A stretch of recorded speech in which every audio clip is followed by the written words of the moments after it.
and we are in episode number 144 today. We are a week after, last time that we got together. The title of that particular episode, I called it a total eclipse of the heart, because, we were in the middle of eclipse season. It happened 2 days ago was the big eclipse day that has been talked about. And people say you're going to feel so much energy, so much happening. And I really believe that when you get to a certain point in your journey, thanks to the teachings of a course, you feel such a balanced sense of self within that you don't feel a whole lot of changing and shifting once you get to a place where you've undone so many of the attachments, you've undone the trauma, you've healed so much of that old stuff. You just feel peaceful inside, and wherever you are, peace is with you. It's a peace that passes all understanding.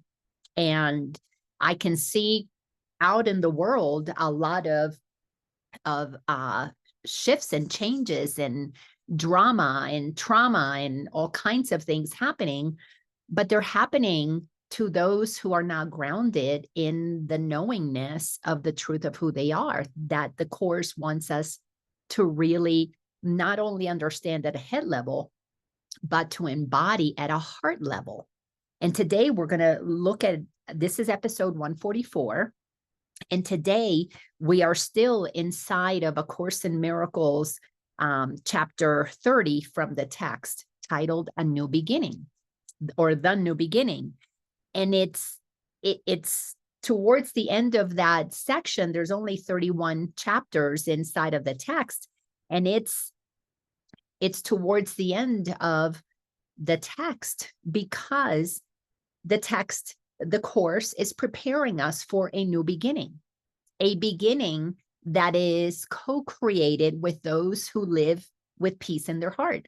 And those who are at peace within, we're not creating chaos. We're not creating situations that need to be healed. We are living in a state of joy and expanding from there. Peace is the foundation. It's the base. That's the starting point of a life lived in a higher frequency. So those who are here, they can't wait to get to peace. They can't wait to have world peace. They can't wait to find inner peace. But once you find it, then there's nothing to change on the outside, because you are the change that you've been wanting to experience. Now, God can use us in service to the greater good, in service as inspiration, as teachers, as bankers, as the new financial system, as doctors in the field of natural healing, as teachers in the new education system that honors the wholeness and the perfection of a child. As people who serve in politics, they go into service in government, but they're serving the people because they are the people. So it's for the people, by the people. And so once you find peace in your heart, you hear a calling. And the calling, first and foremost, calls us into inner peace. From there, then where we go, where we serve, where we're taken really becomes inconsequential. You're not trying to figure out your purpose. You are living the purpose of one who is at peace, one who knows that we're making all this up as we go. And instead of making the world that we have lived in, co-creating, making it up through agreement unconsciously, and participating in all of those agreements because your ego runs your life, you know that now you're going to co-create the world in agreement, in co-creation with your soul. Your soul and other people's souls come together and move, expand the kingdom in a way that you don't have to figure out, well, what's my purpose? You're moved, you are inspired, you are, there's just no other way to explain it other than that you just know what your next step is.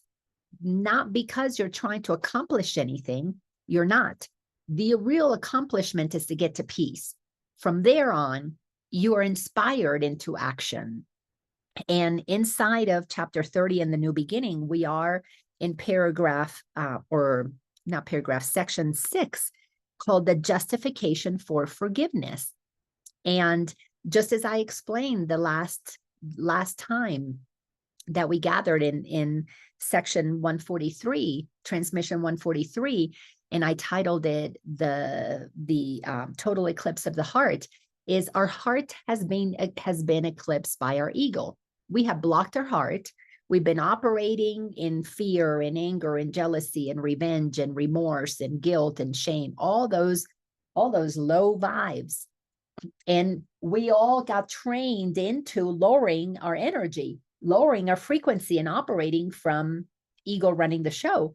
Those of us who are on a spiritual journey to ascension, moving towards the truth of who we are on an inward journey. We are coming inside and doing all the cleanup here, removing all of the layers that block our light, that eclipse our light. So we have to see all of the beliefs that we have picked up that are in contradiction to God's truth. And of course, in Miracles offers us God's truths, as well as the ability to see how we have blocked it. So once you realize that you are the light, then your work is to shine it. That's it. So here today, we're going to look at paragraph number 4. But let me do a quick review of the previous 3 paragraphs. The first paragraph told us that anger is never justified. And we talked about that in transmission 141. Anger is never justified. Once you decide, nope, not justifying anger, I'm not going to operate in the low frequencies, then you are finally on the path to real change. But while we tolerate our ego mind to get angry, to get righteous, to get judgmental, to get upset, to get, insulted, if we tolerate that, meaning you let yourself be those things, then you're not prepared for real liberation. You're not. You say you want it, but you're not. You haven't done what is required, which is, I'm not tolerating anger. I am not going to allow myself to do that, because it's always you who activates your own emotions. Nobody on the outside has power over your emotions. Somebody on the outside can say anything that they want to do or say. And internally, you can stay totally at peace because you're not reacting. You have learned how to respond to each situation, and you respond from peace because you made the decision for peace. This is why peace is the beginning of what's possible when you're awake. But you got to get to peace. And how do you get to peace? Don't tolerate anger. Choose not to be angry. There is no reason. There's nothing that justifies anger. Why would you want to be angry? So somebody steals something from you. Okay, you can still take steps to remedy the situation. If you want to file a police report, you can do that, but you can do it with peace in your heart. You can be totally and completely at peace within and say, okay, I would like to have my stuff back. If we get it, we get it. We don't, we don't. I would like to maybe even prosecute that person, maybe take them to court. You can do that and be at peace in your heart. You don't have to give up peace to do the things that you need to do in the 3D world. You're in it, but you're not of it. You're not going to give up your emotions to this willy-nilly reaction that the ego likes to take us on. Paragraph number 2, which we talked about in transmission 142, pardon is always justified. So you have to make a decision. You know what? I'm not going to tolerate anger. I'm not going to go down to that vibration inside of me. I'm not going to think the thoughts that make me angry, that create the vibration of anger, that produces the chemicals of fight or flight. That I'm not going to do that. I'm not going to think those thoughts that do that. Why? Because pardon is justified. I'm going to forgive them. I'm going to forgive them. If Jesus could forgive the person that was hammering nails into his hand and his feet, you can forgive a person who stole jewelry. It's just stuff. You can forgive the person who fired you. It's just a job. You can forgive the lover that doesn't want to be with you anymore. It's one of billions. So once we get comfortable with the knowingness that we are always in control of how we feel by being clear about what we think, once that connection is completely made, and listen, I knew that was the secret. That was the secret sauce. I knew that years before I was able to practice it, because the ego convinces you that resentment is justified, and then you get angry, and then you lose your serenity, and it's because of them. And then you got to go, oh goodness, I got to forgive myself. Here we go again. I'm blaming somebody else. And you make the decision, I'm going to come back. I'm going to come back into my truth. I'm going to be 100% responsible for how I feel, because I am going to only think the thoughts that make me feel good, the thoughts that allow me to experience peace. Once you make that decision, that's really, truly the first act of total self-love that you will embark upon, a journey of loving yourself to the point that you will not tolerate anger in you. You will not tolerate low frequencies in you. You will not tolerate putting anybody down, because that requires that you elevate yourself. You're not going to tolerate moving out of equality with all beings that God created equal. Once you are on the side of honoring these truths that you're learning from something as beautiful as the Course, you will be in total control of your experience, because that is what we want to get to. We want to move to the place that instead of the ego controlling our lives, we control what we believe. Therefore, we control whether ego runs our lives or not. But you have to have awareness to be able to do that. You have to be conscious of what's going on. So paragraph number 3 last week, and this was transmission 143, which I titled again, the total eclipse of the heart.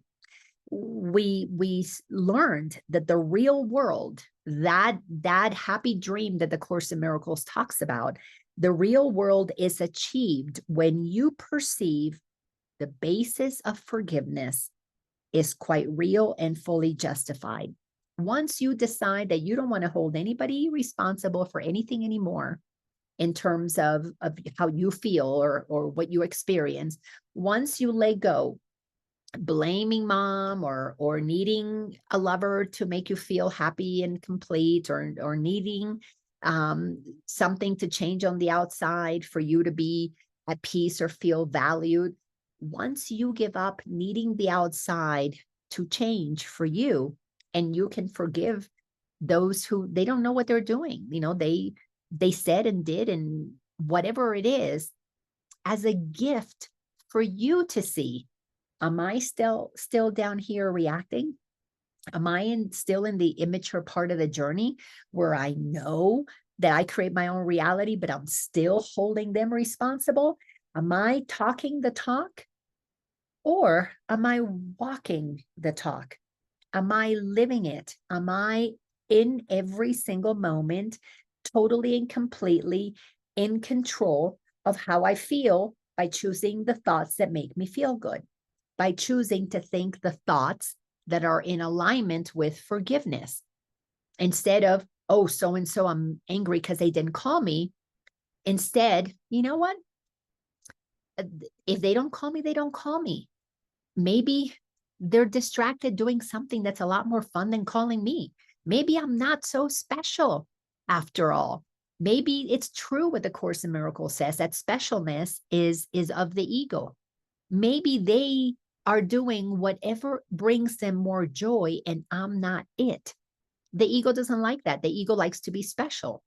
Well, once you decide that you are going to respect that everybody is where they're at, that you are going to acknowledge that you don't want to play the game of specialness, that nobody has to change for you to be okay. Once you are comfortable with the idea that you are in control of how you feel, and being at peace is the most important feeling that you could possibly ever have, you will stop this need to control others' behaviors or others' minds. you begin to be grounded in being the conscious creator of your own reality. So these things have to be clear. Give up anger, pick up forgiveness, and make the choice that you want to be part of creating the new earth, the new world, the whatever you want to call it.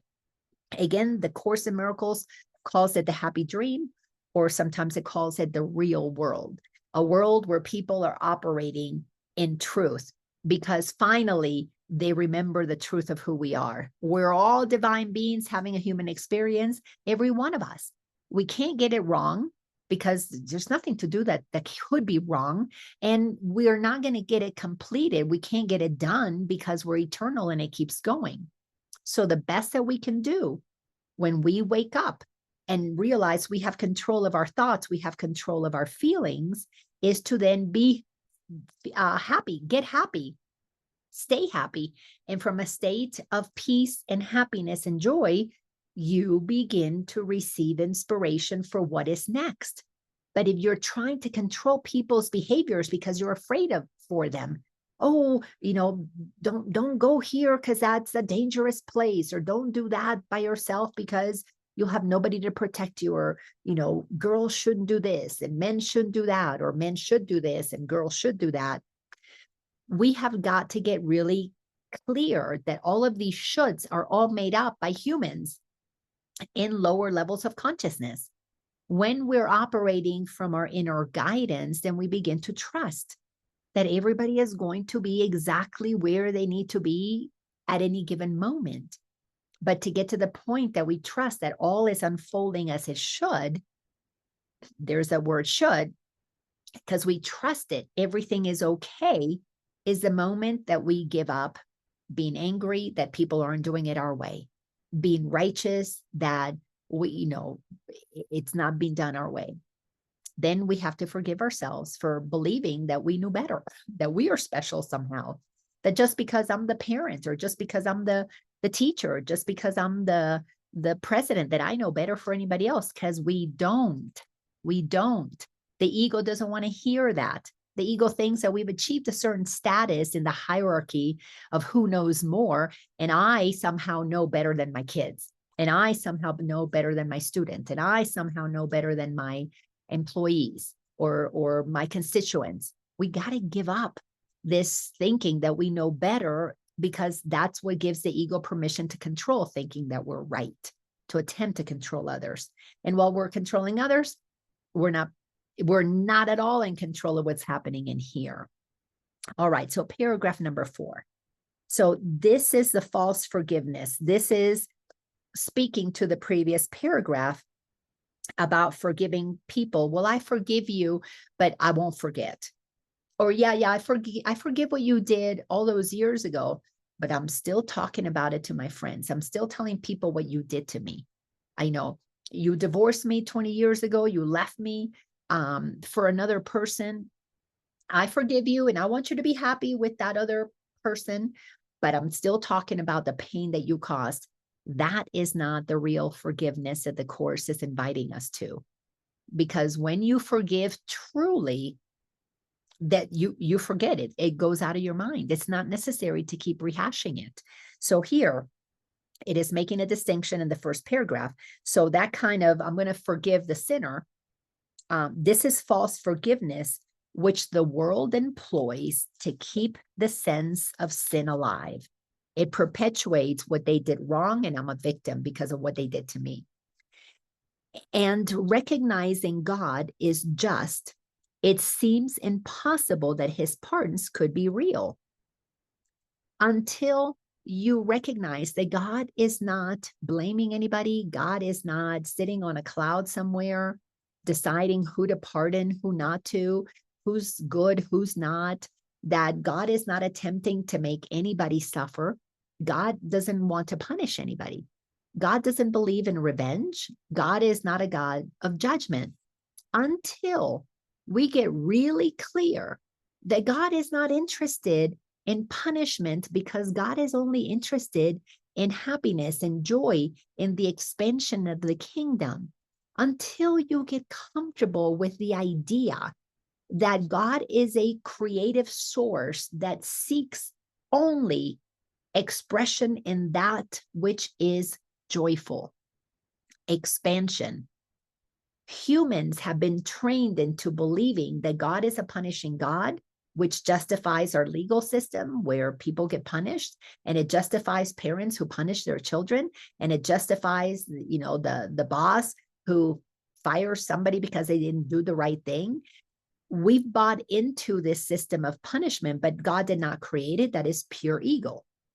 So we've got to get really clear about what God is all about. And when we understand that it is not a God that seeks punishment or seeks retribution, and if it is the source that we're made of, the same energy that God is that we're made of, that the Course tells us, God creates us in its image. God creates us to create like it creates. Then it wants us to create correctly, which is to create through the extension of love. The ego miscreates, which is to create with contraction. This is the ego mind of, be it, again, the examples are always going to be the same. The parent or the boss or the teacher who thinks that they know better than the students or the child or the employee. So then it goes on to say that, when we recognize that God is just, it changes our mindset, but we have to be open to examples of how that is, which is why Jesus gave us the perfect example. So dramatic. I forgive the one who's nailing me, crucifying me to this cross. I forgive them because they don't know what they're doing.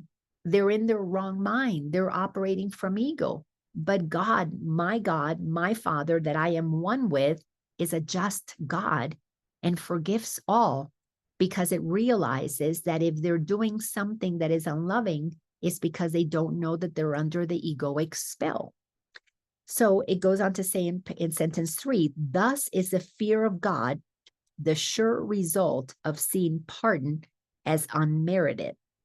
So we have been conditioned to fear God because we think God is going to punish us.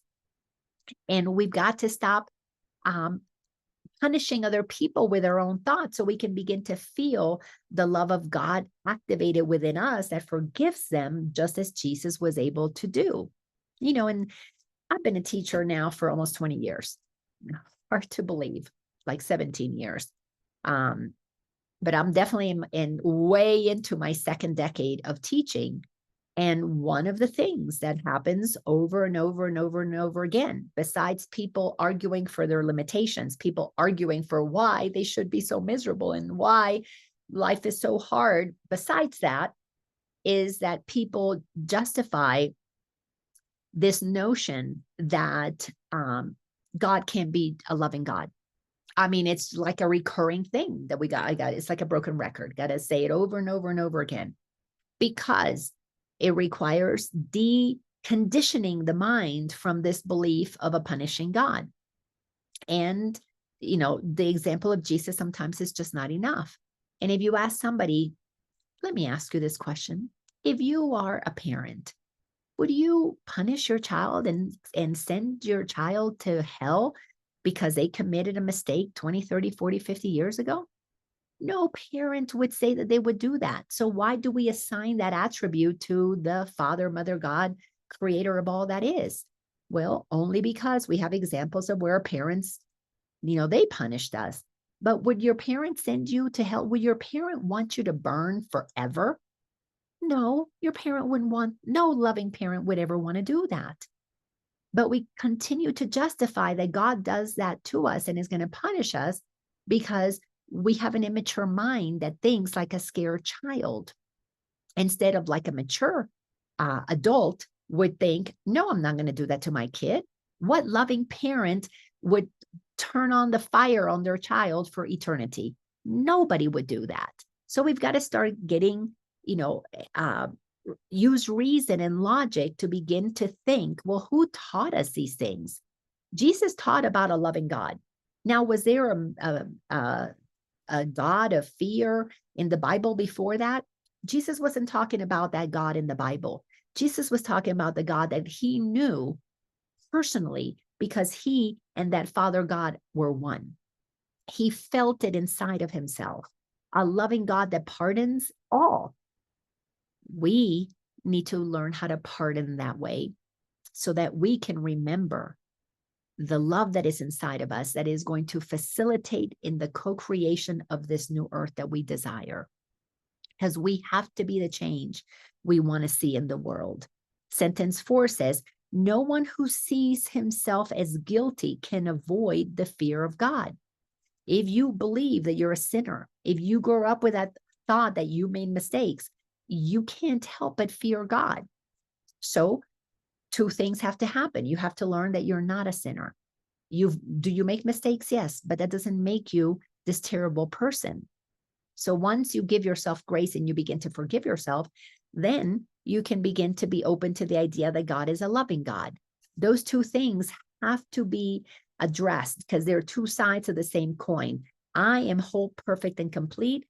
Have I made mistakes? Yes, but I'm going to forgive myself those mistakes. And is God a loving God that created me whole, perfect, and complete? Yes. Now I can bring those 2 together. Now I, the perfect child of God, and God are one because we're made of the same energy. So then what is my role here? To extend that love, to express that energy wherever I go, the energy of love, of trust, of peace. That is how we change the world. But our mind has been conditioned. I'm a sinner and God is mean, and it separates me from God. I don't want anything to do with this God that's going to make me suffer for eternity. Keeps me from knowing God because the church doesn't want me to know God. Because if I knew God, I would come into oneness. I wouldn't need the church. I wouldn't need anybody telling me what to do in terms of how to connect with God or that God's outside. So to come into oneness within myself, I need to accept that I am not a sinner and neither is anybody else. So as I begin to decide that I'm not going to hold anger, that I'm going to pardon everybody, that I'm going to go into forgiveness of everybody, I begin to feel this relief within me. And as I feel this relief within me, it's because I'm beginning to feel God inside of me. And as I begin to feel God inside of me, I radiate the love of God. Then I am the light of the world. I am the one who brings joy. I enlighten the world because I lighten everything up. Everything becomes lighter, more joyful, more playful. So there are lots of steps that need to be taken as we move through the process of ascension, which is moving through the layers of conditioning that we have bought into and we have agreed that they were true. This is why this journey takes a while, because you got to be willing to be wrong. You got to be willing to question what you believe until you get to the place that you come to know that what you believe is what God says is true, creator, source, whatever you want to call it. So then it goes on to say in sentence 5 about the person who sees themselves as guilty and they fear God, but he is saved from this dilemma if he can forgive. If you're willing to forgive others, mother, father, they did the best they could with what they had. If they were abusive, it's because they were abused. Nobody who has been, who has never experienced abuse, abuses others. Abuse is a hand-me-down experience. It's like the hot potato game. I caught the hot potato. I'm going to throw it because I don't want the hot potato in my hand. I've been abused. I've been hurt. But then I'm going to hurt somebody else because if I hear their pain, then I'm not hearing mine. And if they're the ones who are feeling pain and screaming and sad and angry because of what I did, I feel revenge to those who hurt me. Even though I'm not doing it to them, I'm doing the hot potato game and passing it down to another. Wounded people become who feel like they were victimized, especially as children, become the bullies and the ones who inflict pain on others that they get into positions of power. So this is the way that it works. So when you begin to realize that the only way somebody can hurt another is because they are hurting inside, Forgiveness is the only antidote. Forgiveness is the only cure. If you forgive them in your heart, you have released them from the label that your anger would place them under. And once you don't have anger and they're not the guilty one, you are at peace. From that peace, you can then see that they're calling for love. You can see how wounded they were. You can either offer assistance or you can make a decision, okay, it's not somebody I want to be with anymore. And you can cut the ties in terms of the human, at the human level, but you're going to be connected energetically forever. But you can choose in the human game to say, you know what, I don't want to be with this person. They've got too much going on. They've got unhealed wounds, unhealed trauma.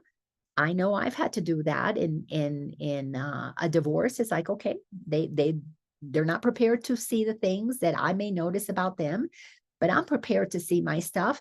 So we part ways, we move on. This is a big planet. You don't have to be with the same people for the rest of your life.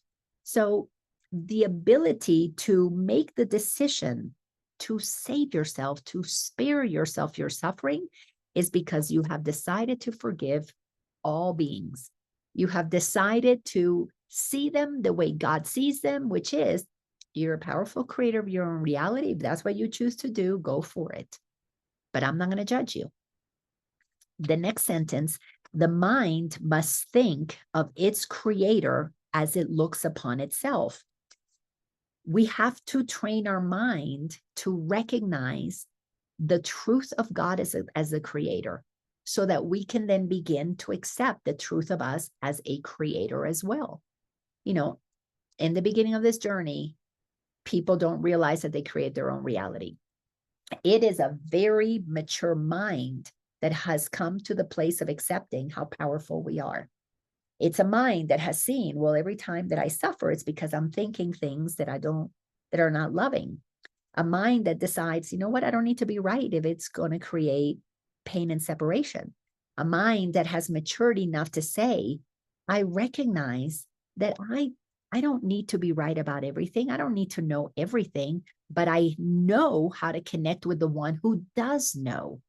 So a mind that matures in so many ways and humbles itself enough to say, I don't need to be right, but I can connect with the one who knows all that is right according to the laws of love.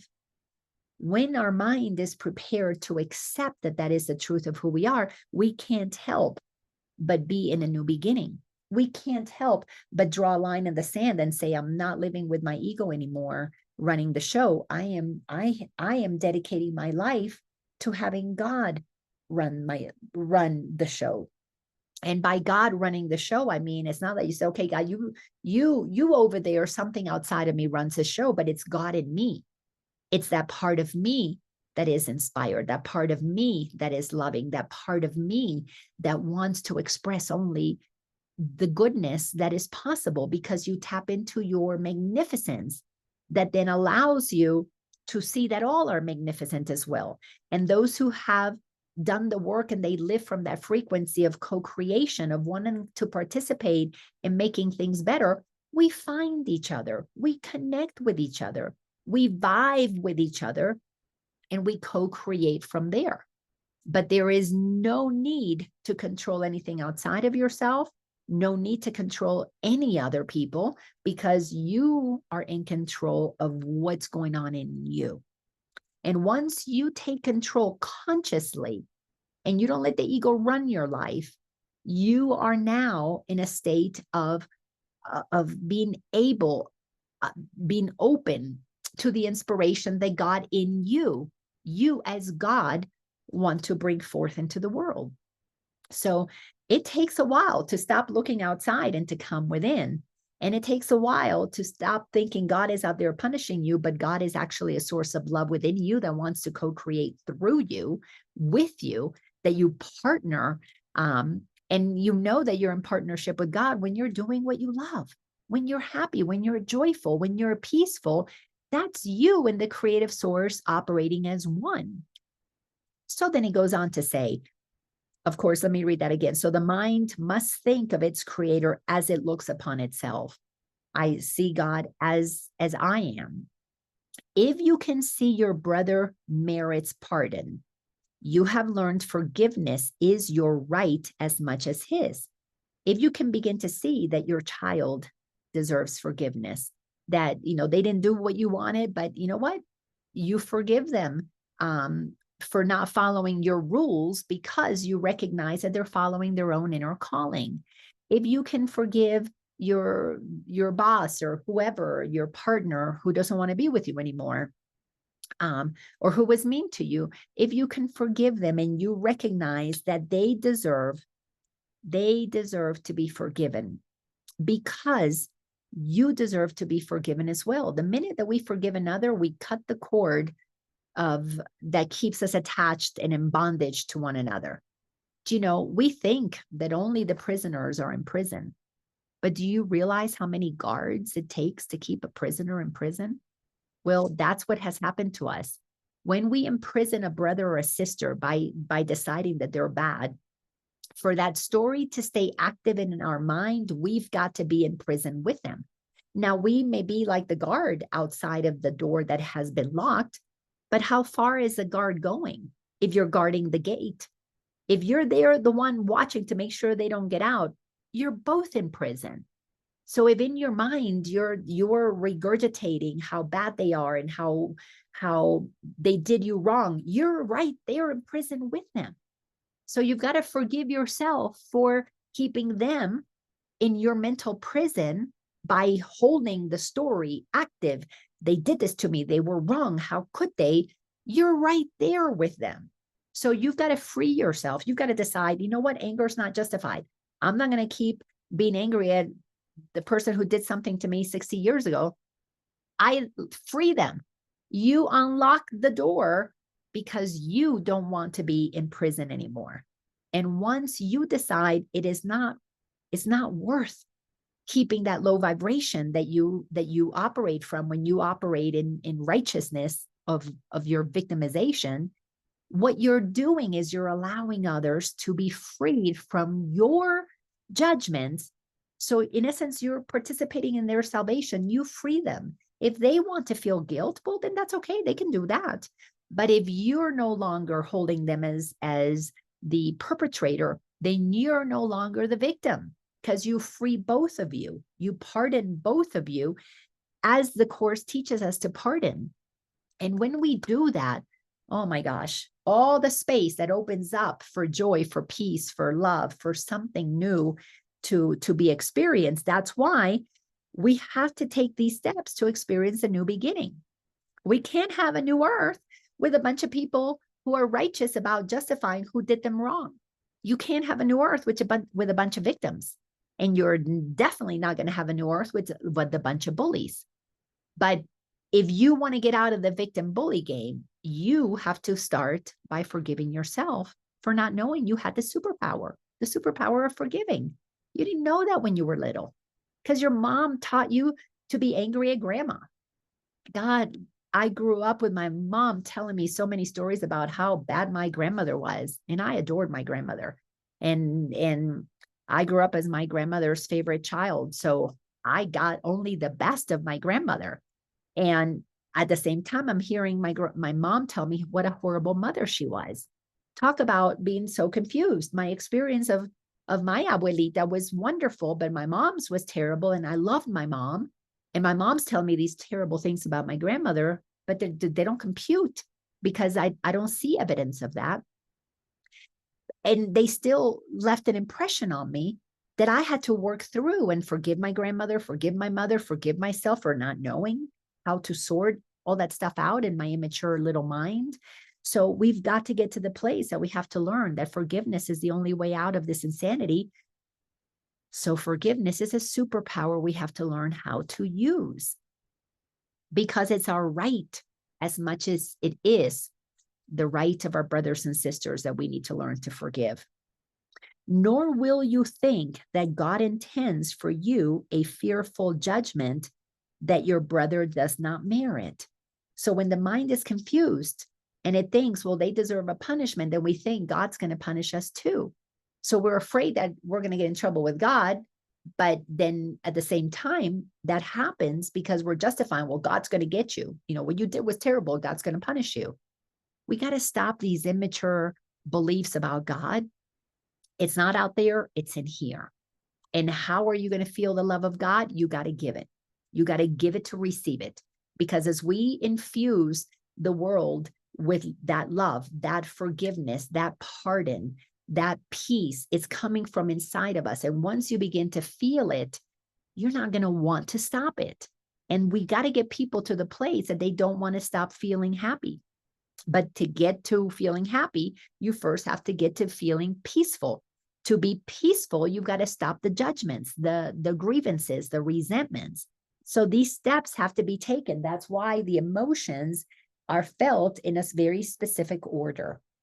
And until you have felt all of the emotions that you have had that have been unprocessed and recognize where they came from, why you had them, do the forgiveness process of each stage, then you can ascend to the levels of peace that pass all understanding. You cannot read a book and understand that peace until you feel it within yourself. Then the last sentence there says, for it is the truth that you can merit neither more nor less than he. You are not going to be favored by God more or less than your brothers and sisters. All are created equal, endowed with the same inalienable rights.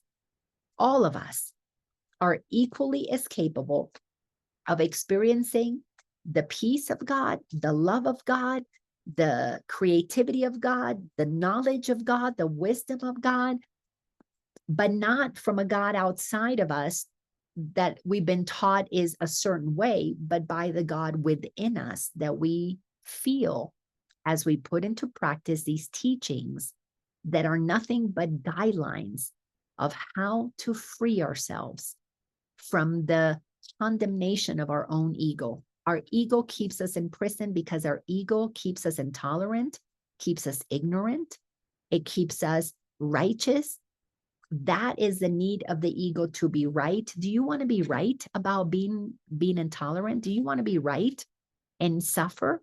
I mean, once you realize that you don't want to be right because it's painful being right, you prefer to let God be the one who judges, knowing that God will never judge another in a way that is punishing. God simply acknowledges each and every one of us to be doing the best that we can at the level of maturity that we're at. And if we are operating as that 3-year-old, 5-year-old, 10, 15-year-old wounded child, we are operating even as an adult from a very immature place, from a very immature mind that keeps us in a state of suffering and insanity, because that's what insanity is keep doing the same thing, wanting it to be different, but it'll never be different until you change your perception, until you change how you view things.